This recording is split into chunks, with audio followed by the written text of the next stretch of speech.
in a vast area that stretches from the Italian peninsula in the west to the Crimean Peninsula in today's Ukraine to the east, and from Greece up to Poland and East Germany, that had the Carpathian Mountains as the backbone, once lived a people called Agartha in Romanian, and their empire was called the Agartha's Empire.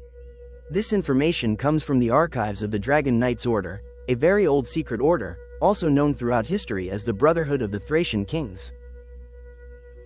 But first, where is Agartha located?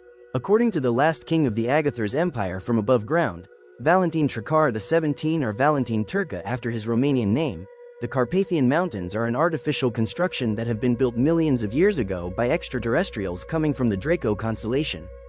This is the heart of the Agartha's Empire or Agartha. The Carpathian Mountains that are in the shape of the Draco constellation, resembling a dragon, stand as proof. His theory explains the name of the famous Romanian Wallachian ruler, Vlad the Impaler, also known as Vlad Dracul, or Dracula. The Romanian word, drac, doesn't have an exact translation into English, but it means small mischievous devil. As for the English word dragon, the Romanian language has a very special word that is, balaur, which is a mythical creature in the Romanian folktales. The name of the Dacian king Decebalus seems to have come from dis, meaning 10, and baluz, meaning balaur, namely dragon.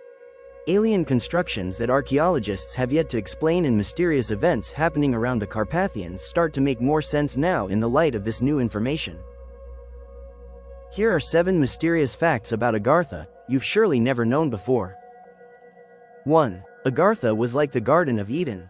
It was a place where everyone was living in peace and love. In Romanian, there is an old saying which translates to, near a low foothill, at heaven's doorsill. This is exactly what Agartha was like. The way of life and the beliefs of its inhabitants were similar to those of ancient Lemuria. The land was a lush forest, basking in life and riches. Today, Romania has the last virgin forests and the last wild bear population in all of Europe. Most of the people today native to these lands, 150 kilometers radius from the Carpathians, are descendants of the Agathars. 2. Agarthans were vegetarians. They didn't eat meat and didn't drink alcohol. The reason is that they knew that alcohol was poisoning their minds and made them act foolishly due to demonic influences. Hence the reason why alcohol is also called spirits.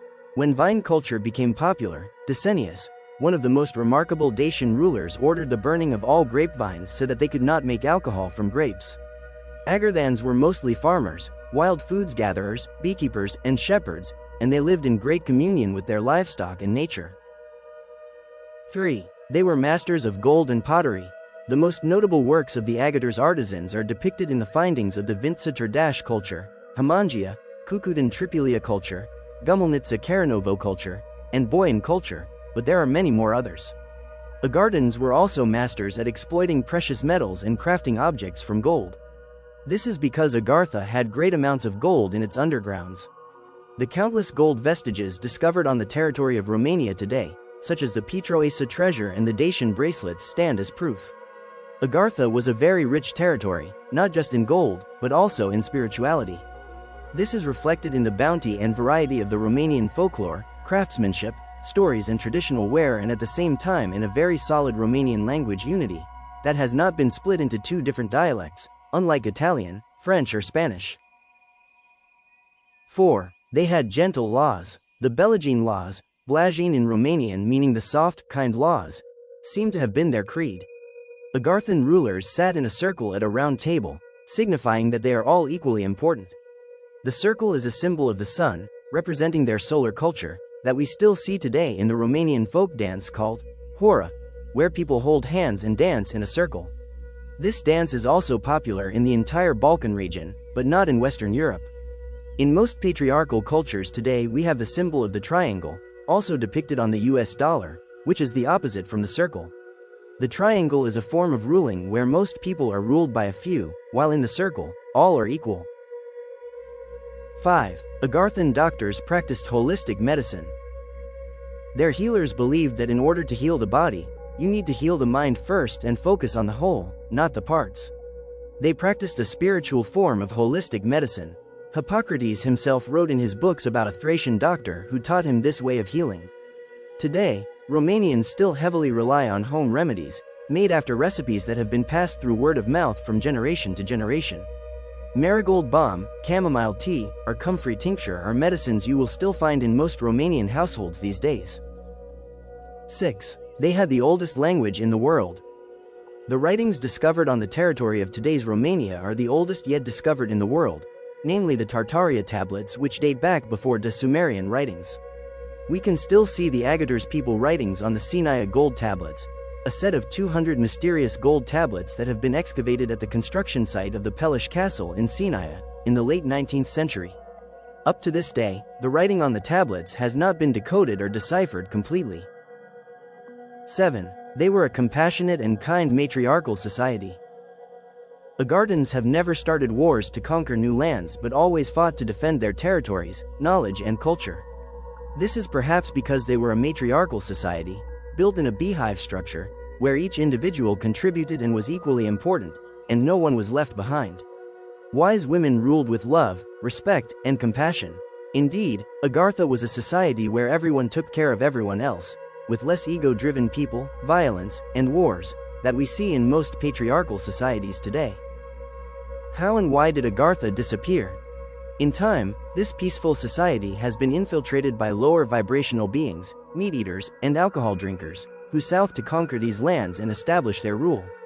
The Roman Empire was one of these corrupt organizations looking to conquer and destroy these sacred lands, known for their lustfulness in the lower aspects of life.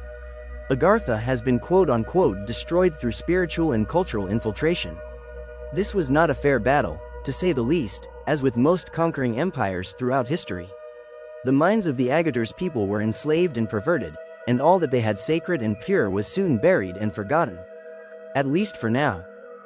Agartha was a highly spiritually advanced society located in today's territory of Romania and neighboring lands. Its stretching was vast, encompassing most of the Balkan region, parts of Italy, and even East Germany, the staggering similarity between Dutch and Daci or Dacians and Goths and Gets. Its downfall was due to the infiltration of nefarious entities wanting to install a new world order by perverting the good in people's hearts. What we see today in the world is a reflection of this spiritual battle, which seems to have been won for now by the forces of evil. But the battle is far from over. Agartha never died, on the contrary. We see glimpses of it in the old Transylvanian villages, where hospitable people happily invite strangers into their homes, to feast at their table. It's in the kindness of the heart. Agartha will rise back again, and this will change the world as we know it from the ground up. The good always wins. You can read the full article linked in the description box below. If you've enjoyed this video, please give us a share, like and subscribe for more similar content.